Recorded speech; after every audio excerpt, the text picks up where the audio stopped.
TMI Monday. We go straight to our first discussion, which is on Nigeria's unity and stability and the challenge of ethnic agitation. Well, I have with me in the studio comrade Austin Osakwe. We also have Dr. Pedro Obaseki, a veteran broadcaster, a lecturer, a teacher, the convener of the Midwestern movement. I'd like to thank you very much, Dr. Pedro Obaseki, for joining us on the show this morning. Good morning, Sonny. Dr. Pedro Obaseki, you have convened the Midwestern movement. Some say all of these agitations are elitist, just people who probably trying to have a go at the national cake. Well, is there a national cake? Maybe it's a national chin-chin.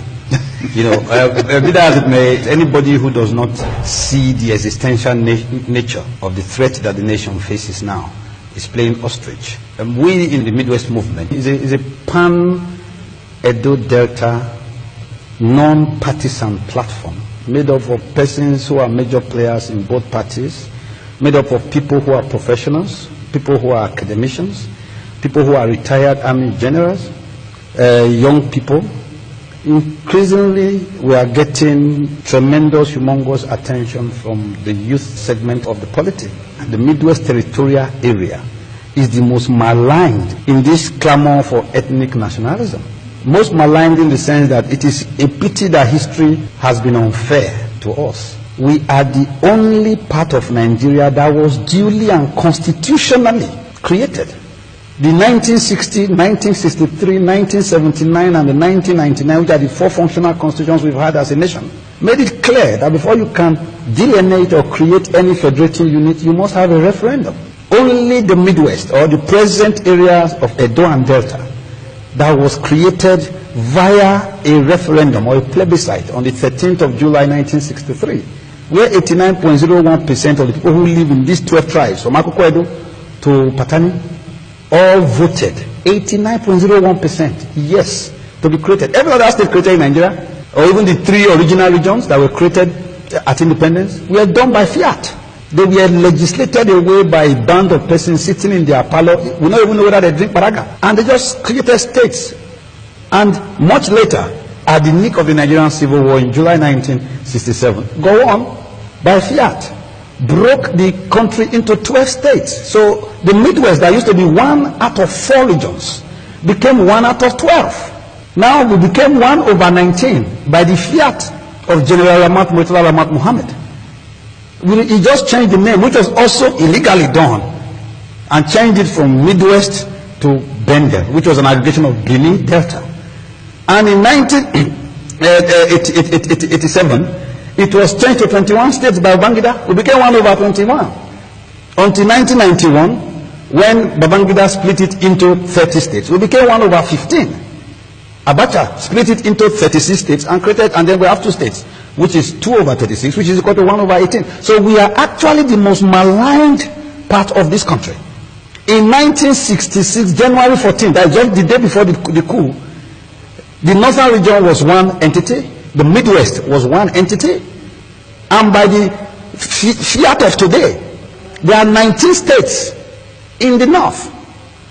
Kano at that time had 3 divisions: Dutse, had Hadeja, and Kano. We had 14 divisions.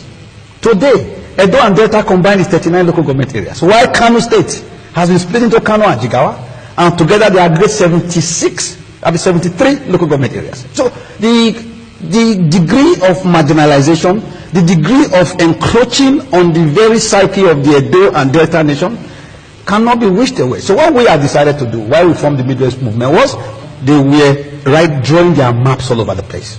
Biafra drew their map and ended at Ofosu. Oduduwa drew their map and ended at Opanam, and Asaba, and Ila. And we said, hold on, wait a minute. The heroes past of this same place had fought assiduously from the formation of the original Midwest movement in 1951. Now you are taking us back there. Meanwhile, everybody must know that when a war breaks out, if it does break out, may it not happen. Amen. Because war has no pretty face. War fine only for television. But if it happens, the Edo and Delta peoples are the very epicenter, the nexus. Why is that so? Because you cannot traverse from the south to to the north. You cannot traverse from the east to the west. You cannot traverse from the west to the north of Nigeria without passing through a territory of the old Bendel or the Midwest. And in 1967, while that war broke out, less than 2 months after the war broke out, in August 1967, they flooded Edo and Delta State in 24 hours. In 24 hours, Major Banjo was at Denis Osadebe Avenue. And it is reported then that David Ejo, who was then the military governor of Midwest State, had to run out of Benin on a bicycle. But why we formed the Midwest movement is to make them understand that this is not 1967. Okay, let me pause you there. Okay, exactly what I was coming to with Dr. Pedro Basiki. People have also talked about devolution of power as a model to addressing... I have a very specific, but not diametrically opposite, but a very specific. When you say restructure, what does that mean? It's just changing. So what are you changing to? What is the models? What is the status quo that you want to change from? Restructure is to make an entity take another form. But that is not what I think we should do. We think that there should be a refederalization. Because the problem is the dismantling of the federal arrangement that was done by men who had heads, that were done when men were men, to use that cliche, and women were won by those who deserved them.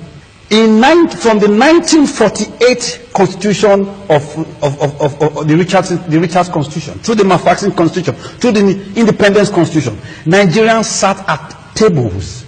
So if you were an Ishekiri man, you are sure that there is as oppressed. So there was a conference of nations sitting on tables to negotiate. He used a word. He said we shouldn't negotiate out of fear, but we should not fear to negotiate. Yeah. And so there was a reasonable agreement, and the consideration was simple. It is called the 50-30-20.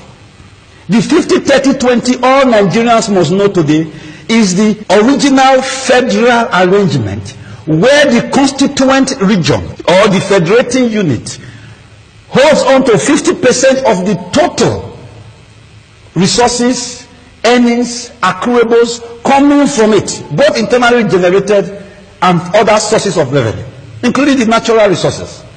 And then 30% is put in the federation account. Then 20% goes to the federal government. Now, when the federal government collects 20 from 36, it still remains a huge behemoth. Meanwhile, that state, that is why Bermuda would have been able to build 3 stadia in the old Midwest at almost one at the same time, building Ogbe Stadium, building Warri Stadium, and building Asaba Stadium at one at the same time, because the resources thus were available. Now, in the Constitution from 1979 to 1999, there is absolutely no mention of that arrangement. In his last word, he said, a return to fiscal federalism. Federalism is a fiscal affair, is a financial affair. Then that 30% that is put in the federation account is now redistributed among all the federating units according to demography, according to population. That is how it is done. Nigeria is a skewed federalism, and a federalism that exists only on the face of the paper the constitution is printed on. Nigeria is a unitary system of government that parades itself as a pseudo-federalism. There needs to be a structural dismantling of the Nigerian Federation as it is presently constituted. Anybody who says anything opposite of that is not only playing the ostrich, but it's also very, very, very economical with the truth. That is where we must go. A refederation, a return to the pre-1966 junketing moves of all the military boys.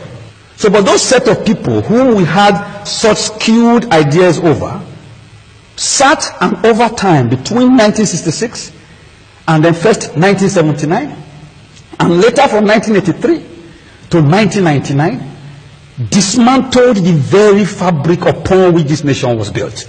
I'm talking about the physical federalism that they dismantled.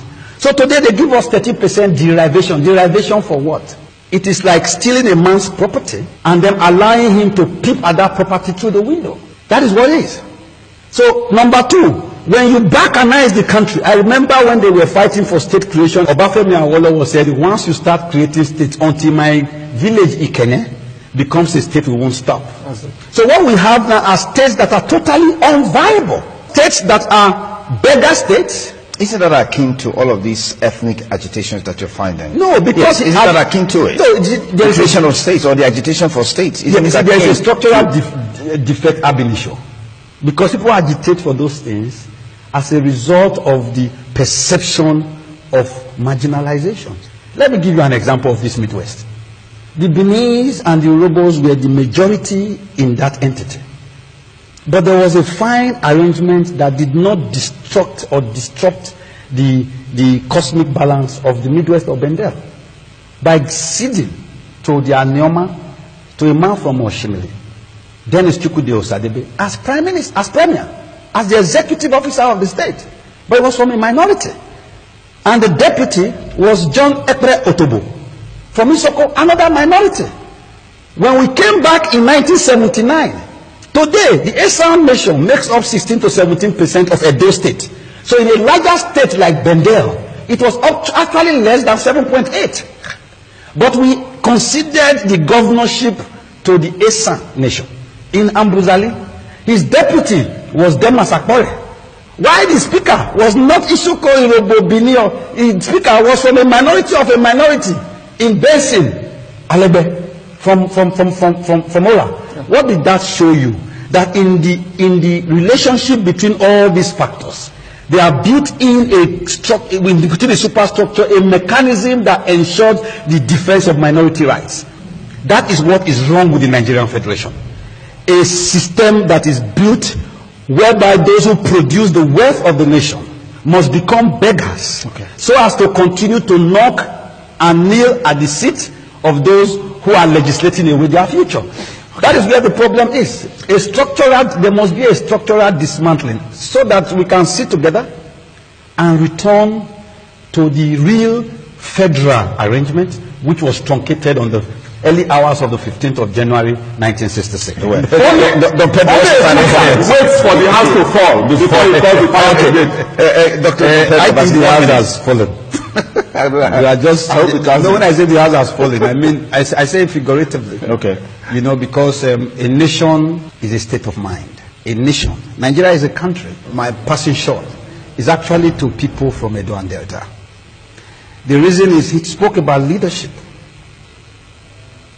Our leaders should not remain a band who will go to Abuja, collect a tieroba, Ghana must go, and come back to speak and dispense 1,000 naira to our people.